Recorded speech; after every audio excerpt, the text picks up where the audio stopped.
Welcome to all. So now, what does this stitching does? So you'll be much familiar with this particular diagram. Okay, so this is the glycine receptor diagram. The glycine, one of the major inhibitory neurotransmitter in the spinal cord, opens the ligand-gated chloride channel and thus allowing the inward flow of calcium. Okay, so this is the ligand-gated chloride channel. When this channel opens up, the patient will go in for paralysis. Okay, so paralysis meaning the inhibition in control will be sent. So as the chloride moves inwards, the cell becomes hyperpolarized, reducing neuronal excitability. Strychnine competitively inhibits the binding of glycine to the alpha subunit of glycinic chloride control. So here you can see that this is the receptor for the glycine. So glycine comes and attaches itself to this receptor here.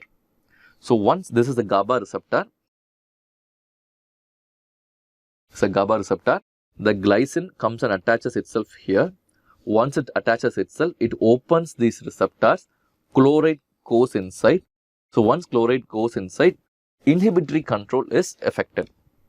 Okay, it puts into inhibitory control, that is a reduced neural excitability. Okay, so now the strychnine actually competitively inhibits the glycine at this point. Thereby, glycine is not able to act on this particular receptor.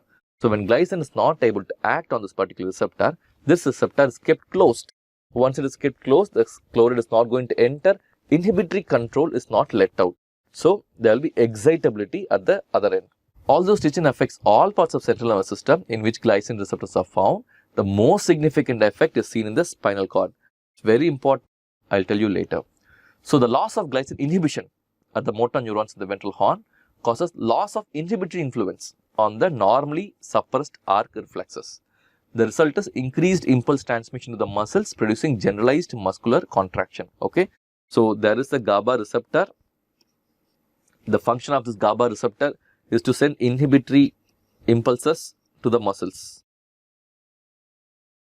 So the muscles are in the normal state. Okay, so this receptor has to work for the muscle to have in a relaxed state. So this is where your glycine receptor is.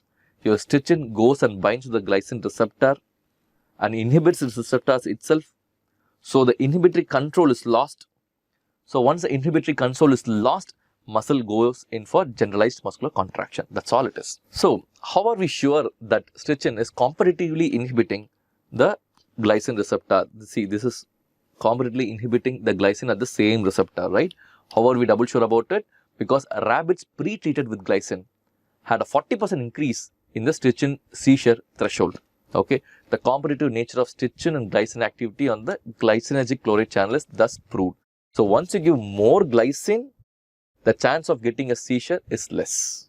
So this proves you that glycine and strychnine are competitively inhibiting competitive antagonists at that particular receptor itself.